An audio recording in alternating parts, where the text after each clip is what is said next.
Il était une fois, il y a fort longtemps de cela, un roi.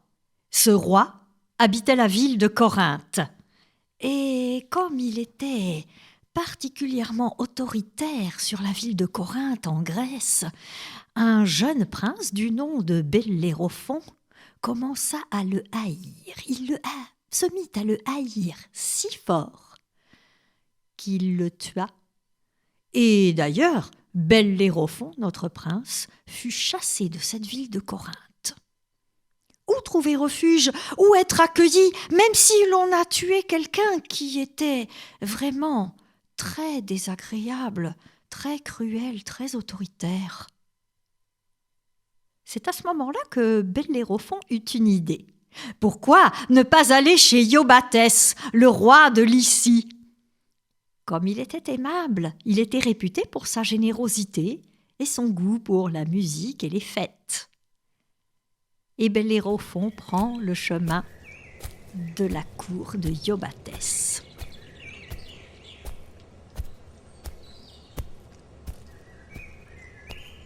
Iobatès, très intrigué par l'arrivée de Bellérophon, l'accueille et lui demande « Mais pourquoi viens-tu me voir? Pourquoi me demandes-tu l'hospitalité ?» Eh bien, parce que ce que j'ai commis à Corinthe fait que je n'ai plus le droit d'y résider. Je ne peux pas t'en dire plus, mais sache que je ne serai pas ingrat si tu m'accueilles. Iobatès réfléchit un petit moment, soupira, puis déclara en se redressant « Tu pourras rester ici tout le temps que tu voudras.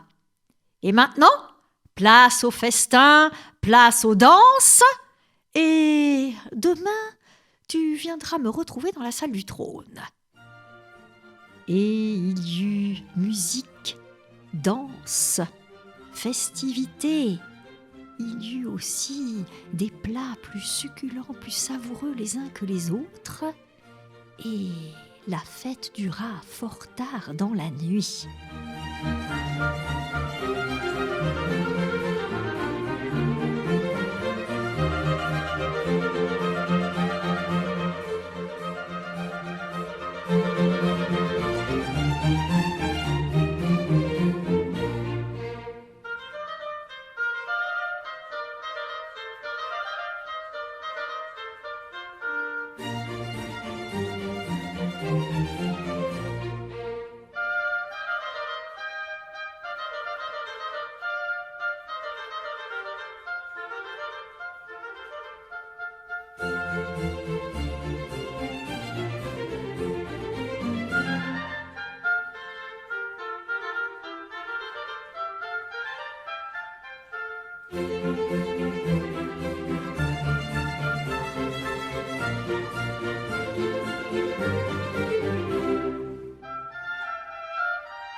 Le lendemain matin, Bellérophon alla trouver Iobatès dans la salle du trône comme ça avait été convenu. « Bien !» fit Iobatès en se mettant debout et en regardant Bellérophon droit dans les yeux. « Tu sembles courageux. Tu sembles n'avoir peur de personne. Aussi, je vais te demander d'accomplir plusieurs exploits, dont un qui me rendrait tellement service, qui me sauverait la vie à moi et à tous les habitants du royaume. Si tu pouvais tuer la chimère, nous en serions tous profondément reconnaissants. » La chimère? Mais peut-être que vous ne savez pas qui est la chimère. Quand Bellérophon entend ce nom de chimère, il tremble de la tête aux pieds. C'est un monstre terrifiant. L'avant de son corps est celui d'un lion, le milieu de son corps est celui d'une chèvre, et derrière, il a une longue queue de dragon, bien pointue, bien effrayante, et il crache du feu et dévore tous ceux qui s'approchent d'elle. Et cette chimère est réputée inatteignable, invincible. Bellérophon est désemparé. S'il s'approche de la chimère, qui lance des flammes et dont la gueule béante crache du feu, il finira brûlé, comme tant d'autres qui ont essayé de tuer la chimère. S'il accepte de combattre la chimère, il peut mourir dans ce combat. Il n'a pas envie de mourir, il aimerait rester vivant. Mais il promet à Iobatès de lui obéir et de lui rendre ce service et de tuer la chimère. Bellérophon franchit les portes du palais et le voilà qui marche sur un sentier, de tout petits sentiers sinueux, entre les oliviers, les collines, les rochers, et son pas se ralentit à chaque instant un petit peu plus. Il marche vers son funeste destin, il marche vers la mort sans doute. Et c'est le soir. Le soleil descend sur l'horizon, il disparaît et les étoiles s'allument une à une. Et épuisé par ce long chemin, cette longue route, Bellérophon s'endort. Et au milieu de la nuit, il entend une voix et quelqu'un lui apparaît. C'est une femme qui porte un casque sur sa tête et qui lui dit d'une voix très assurée : « Bellérophon, ne t'inquiète pas, moi, je suis là et je t'aiderai à tuer la chimère. Et pour cela, j'ai un conseil à te donner. Il faut que tu puisses t'approcher de la chimère et notamment de pouvoir s'approcher de sa gueule, c'est la meilleure façon de la vaincre. Et pour cela, tu vas devoir monter un animal magique. C'est Pégase, le cheval ailé. Et pour arriver à dompter Pégase, voici ce que je vais te donner. Je vais te donner une bride en or pour guider le cheval. À bientôt, Bellérophon.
Le jour se lève, les oiseaux commencent à chanter dans les cieux.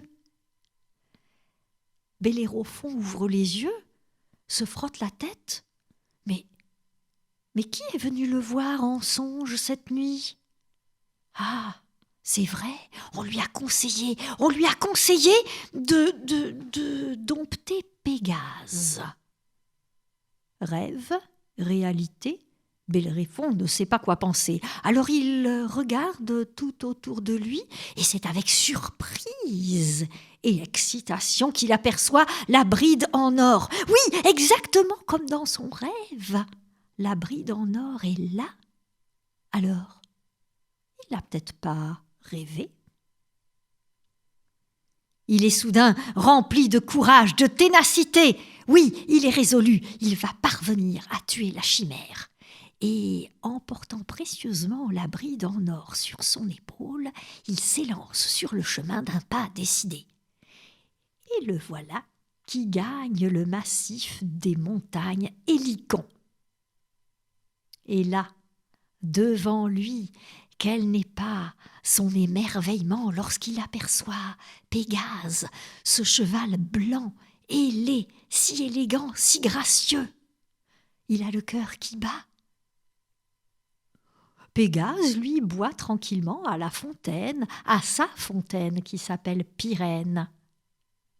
Il tourne la tête et pose un œil intrigué sur Bellérophon. Que peut-il vouloir, cet homme, ce tout jeune homme? Bellérophon s'approche. Il tient la bride, il passe les rênes de la bride autour du cou du cheval magique et, d'un bond, hop, il se retrouve sur le dos de Pégase. Et voilà que Pégase s'élance dans les nuées, dans le ciel, plus haut que les oiseaux, plus haut que les nuages. Il s'envole plus haut, toujours plus haut. Ah, jusqu'où va-t-il aller? Il semble savoir où Bellérophon voudrait le conduire. Et on entend tout à coup un souffle rauque. On entend aussi un frapper le sol. Oui, là, devant Bellérophon et Pégase, il y a le monstre, il y a la chimère. Et elle commence à cracher du feu tout en étant couchée devant sa grotte. Elle n'a pas envie de se laisser transpercer par nos héros.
C'est un combat féroce, sans merci. Pégase vole, virevolte, évite les flammes que la chimère lance en direction de nos héros. Pégase tournoie, mais Bellérophon n'arrive pas à atteindre la chimère. Il a beau maintes fois lancer son épieu, lancer sa lance, son épée sur le corps de la chimère, il ne parvient pas à la transpercer. C'est à ce moment-là qu'il a une idée. S'il se sert de sa lance, mais qu'il utilise cette lance pour atteindre la gueule de la chimère, eh bien la lance fondra dans la gueule de la chimère à cause des flammes. Il dirige Pégase d'une main de maître et conduit l'animal en direction de cette gueule qui crache des flammes rougeoyantes, effrayantes. Et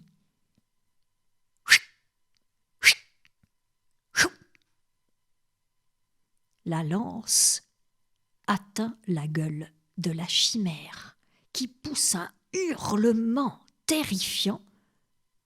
Ça y est, elle meurt. Le monstre est tué. Bellérophon est victorieux grâce à Pégase et grâce à la personne qu'il a vue pendant la nuit avec ce casque. Et Bellérophon comprend maintenant qui l'a aidé. C'est la déesse Athéna, la déesse des combats victorieux, la déesse de la sagesse.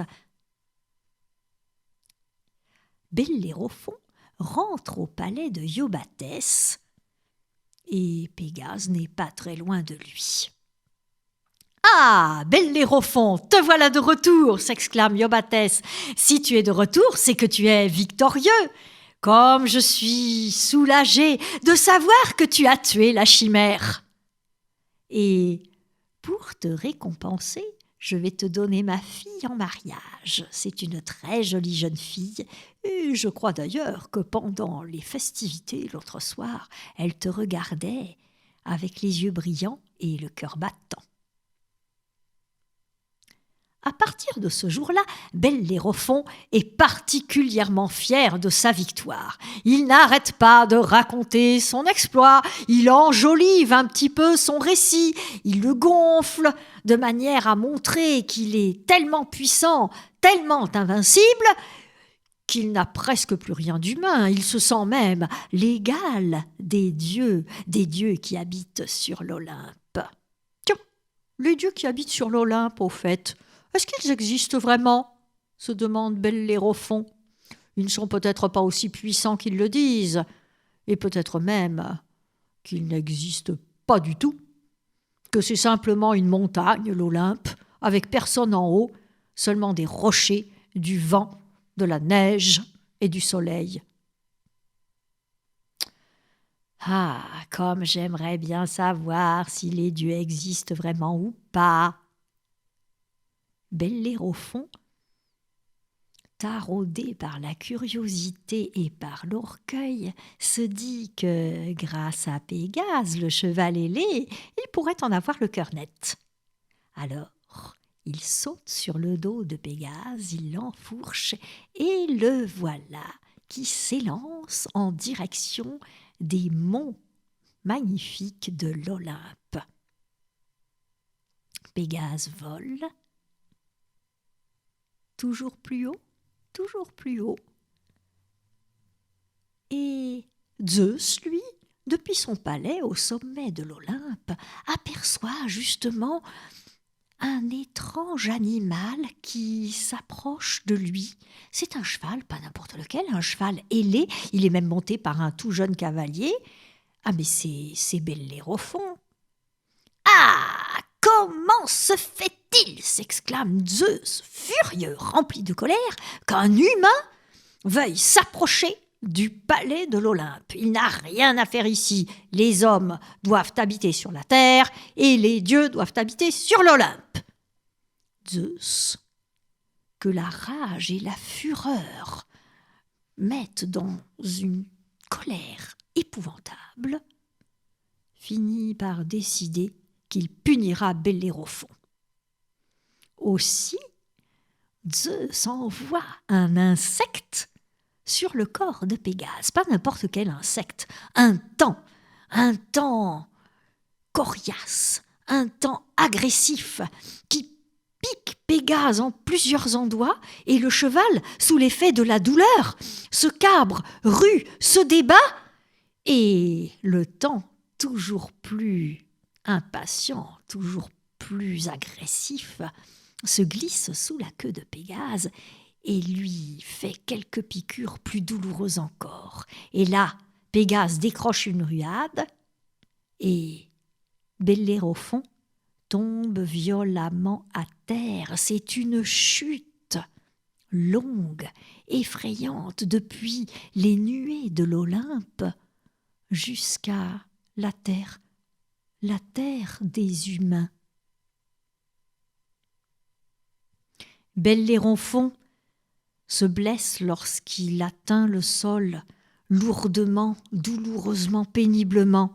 Il boite. Il restera boiteux toute sa vie. Il est vexé, il est honteux, il est humilié.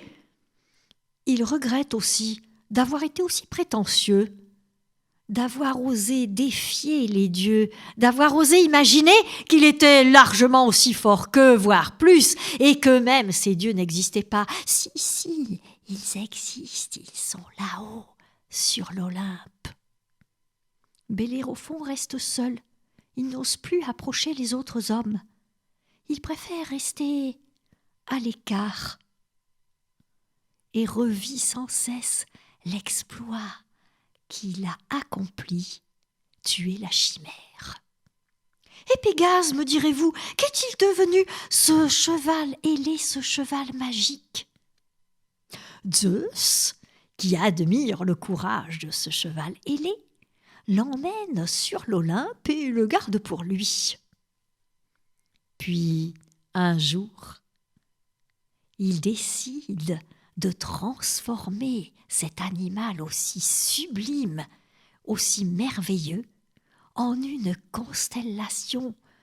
Des étoiles dans le ciel prennent la forme de Pégase, forment un dessin, et dans le ciel étoilé, vous, ce soir, en entr'ouvrant vos fenêtres, vous pourrez apercevoir Pégase.